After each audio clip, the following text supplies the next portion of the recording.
Good morning, everybody. Happy Sunday. And, it's hard to tell whether or not it's Sunday because every day is kind of feeling like Sunday. Today is story time. I want to tell you a story about somebody that I met a few years ago. Give me just a second. So, this is a man by the name of Morris Price.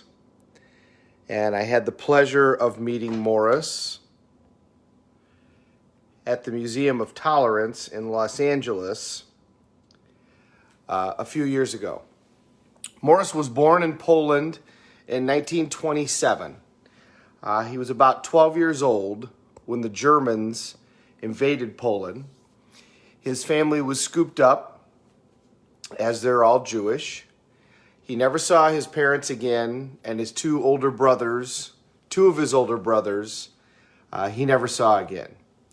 He and his sisters were picked up and put into the labor camp. He was put into the labor camp because he was 12 and was younger, and his sisters were put into the labor camp because they were cooks. And when he told his story, he said, and I knew that they were very good cooks, so I knew that they would be okay. So he goes, I had to figure out a way to survive this. So he escaped from the labor camps, and he was in the Krakow ghetto when that was cleaned out by the Germans. And if you ever saw the movie Schindler's List, they did a scene about Germany going through and cleaning out the ghettos.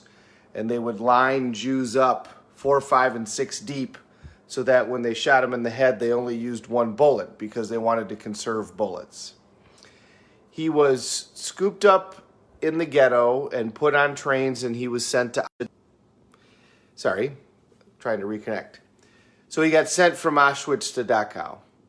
Now, there were actually people who survived Auschwitz to an extent, but nobody survived Dachau. When you went to Dachau simply to go into the ovens.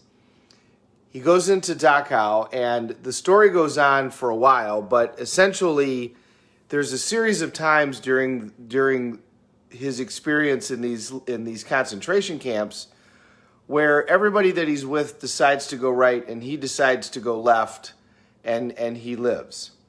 When he was in Auschwitz, he said that most of the people that were in there with him were afraid to talk to the guards. He goes, but I figured I had nothing to lose, so he in fact found a guard that he kind of made friends with. And that guard is who he worked for, and he made door hinges. And he said, I worked very hard making door hinges, and as a result, the guard pretty much left me alone. Now he goes, I was covered in fleas, and he was completely emaciated by the time that he left. So he was in Dachau when the United States started making its way towards Germany and into Berlin. As the United States got close to Berlin and it became apparent that they were going to make it there, the guards of Dachau just left. They were not loyal to the Nazi party, but the SS was. So he and a group of other people just walked out the front door of Dachau and were walking around, and he said, we knew if we ran into a group of SS troops, they would shoot us. So they hid out in a church for a day. The rest of them decided to leave, and he decided to stay in the church. He found out later that they did, in fact, run into a group of SS and were killed. He stayed in the church for 3 days up in the rafters until he finally heard voices outside speaking English. And so he said, I wasn't sure who it was going to be, but I took my chance, and he said I couldn't take it anymore anyways. He had not eaten in several days. He came down, and it was American troops, and he was liberated. He was 17 years old, almost 18. His sisters, in fact, did survive the labor camp, and he was reunited with them. He was also reunited with a brother, but the brother did not survive trying to come back from being in the concentration camps. As he added food to his body would not accept the food, and he ultimately died about a month later. Morris and his sisters were brought to the United States by a Jewish organization, and he came to New Orleans. He went to work for the family that sponsored him. They made watches and fixed watches, and so he learned how to fix watches, and the man gave him a job, and he slept in the basement of the man's shop. He learned English and quickly went to school at night, and he said, I was a very good student, so he quickly became a United States citizen. So he's now 19 years old and a United States citizen. And it's 1944, 1945. So guess what happens to him? He's drafted. And he speaks fluent Polish and fluent German. So guess where they sent him? Germany. And he became part of the Reconstruction efforts. Now, I tell you this story, and I'm going to tell you a little bit more about Morris, because there's an amazing book out there written by Viktor Frankl called Man's Search for Meaning. Viktor Frankl was also a Holocaust survivor, and in the book, he discusses that the individuals that survived the Holocaust, in his opinion, his words, not mine, in his observation, had a reason to do so. That they set their mind from the beginning that they were going to survive, and they had a reason to do it, and the reason typically had nothing to do with them. For Morris, as I watched him tell his story, and I had read this book, his reason was his sisters. If you listen to him tell the story, he knew that his sisters were going to survive and felt like he had to be there for them when he got out. And so that was his motivation when he went through it.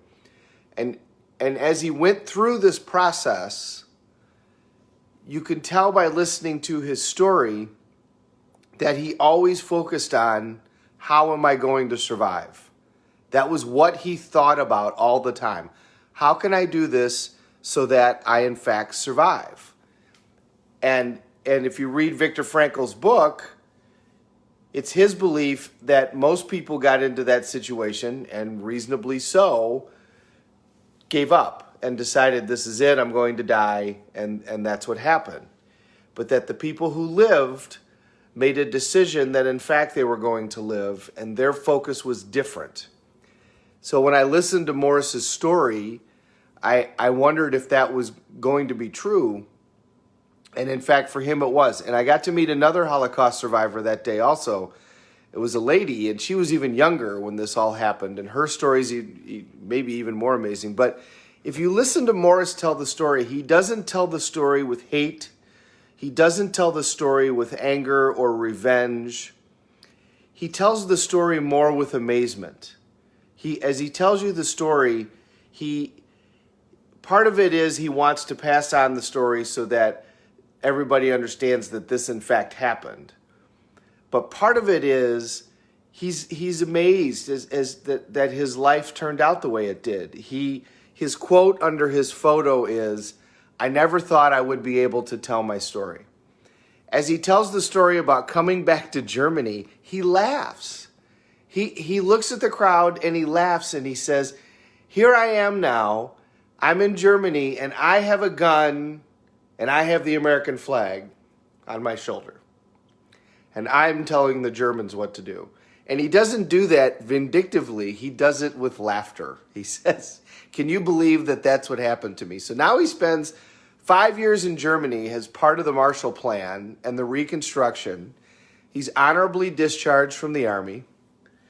He moves to Los Angeles, and he has 3 children, 2 daughters, who both end up doctors.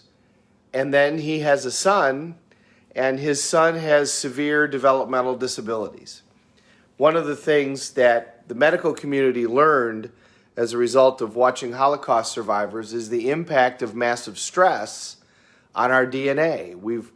Ayurvedic medicine has taught us for thousands of years that our DNA pass on knowledge from experiences in the past. And Holocaust survivors prove that because there's a great percentage of them that had children with developmental disabilities because of the stress that their bodies were put under going through that experience, that some of that got passed on.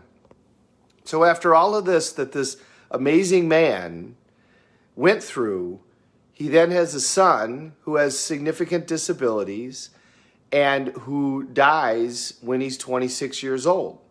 So after all of this, he has to bury a child.